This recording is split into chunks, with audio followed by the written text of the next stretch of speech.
Dachas. Salaam alaikum. Waalaikum salam warahmatullahi wabarakatuh. Ahlan kus. Maal godharte? Afaanin kaayuu. Afaanin kaayuu jiraame. Nagaa qabdaa. Nagaa akkam? Biyyoo qabdaa. Nagaa fayyaadha. Iyyirtanii yaa. Fayyaa. Cimmoontaan. Yaa waggaa meeqa walitti caalee? Qamoon jiralleedha. Yaani akka miizarraa haftanii. Iddigaa maashaallah bareedduudha. Warra barnaa kan bareedduugaa. Wallahi. Warra amatoo kanama gartee miti gaa. Gizee hundee soomana gartee nagaan baafatee ijallee nagaan godhu.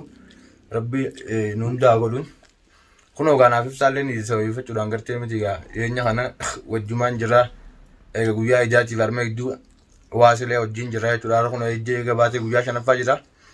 Alhamdulillah galanni kan rabbiiti yaani amma ishee baganaaf jiraatan nuti keessan isin jaalladha. Daawwattoonni baay'ee si yaadanii wayii chaanala kee kana baay'ee si gaafachaa jiran. Dhugaa wallaan illee akkamittiin hedduu isaa yaade. Waan hin jee gaa waa yaada isaanii gisee na kaasu. Ati jechoota naan katamaal jee akkaan deebisaa isaanii deebisuu fi waa yaada keessanii akkamitti akkaan isin ibsu. Yaani bakka hedduu takkaan isin yaade. Ta'ullee garuu wajjin jira inshaallah alhamdulillah lafti rabbii nagaa qabbanaa.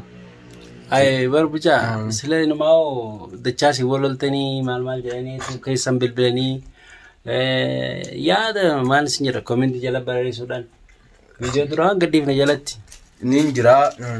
Wal loltanii onna jechaa turanii Oromooti yaaqaalii baga nu gaafattanii isin raabatu keenyallee dhiifama.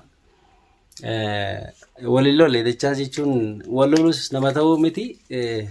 Shayitaanis jidduu seenu inshaallah abdii rabbii. Balaa san hunda akka waliinuu dabarsineewu namni meeqa kan hubate naaf inni qofti walitti hafnee moonee as geenye. Wallahi alhamdulillah. Guyyaan ni dabra.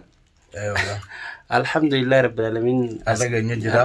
Waliin jira waliifillee waan silaa wannaa hundaa'u arguuf teessan inshaallah. Bismillah. Gara fuulduraatti isin hundaa'u gartee rabbii muruun hareereessu isinis nuus inshaallah. Wajjin jirraa isinin jaalladha isinin kabajaa amma gaan qamutti hin jira waan hin ta'eef gaasuun ganaachuun beeku ibsa. Laa haasuun hin jiru hin jirraa qofa isin agarsiisuudhaaf malee hordoftoota keenya waan biraatiif miti. Akkasii hin jirraa waliin lollee dhugaa kana gaafii na gaafataniif deebisuma keessanii fi hunooti ni jirra waliin jirra dachaas ni jira maatiinis nagaa qabanii mubaarakiisinis haati mubaarakiis akkuma beektan hundi keessanuu. Nagaa na jiraachuu keessaniif galatoomaa isin jedha Oromooti yaaqaalii ammallee waggaa kuma nu haasoo isin jedha inshaallah abdii rabbii nama umrii dheeraa sooma rabbi naa godhu. Nagaan nu jira inshaallah. Soomana khayrii soomana gammachuu kalaal cinqi nurraa fuudhee deemu. Gammachuu malee gadda nagarre. Sarabbi nu haa godhu. Sarabbi nu haa godhu isin jedha. Amma soomana furreeti gatteenya afaan qabu shawaalaatii beekanii. Shawaala soomanaa turre akkasitti. Waliin tura isin jenna bye bye hordoftoota yaaqaalii. Bye bye.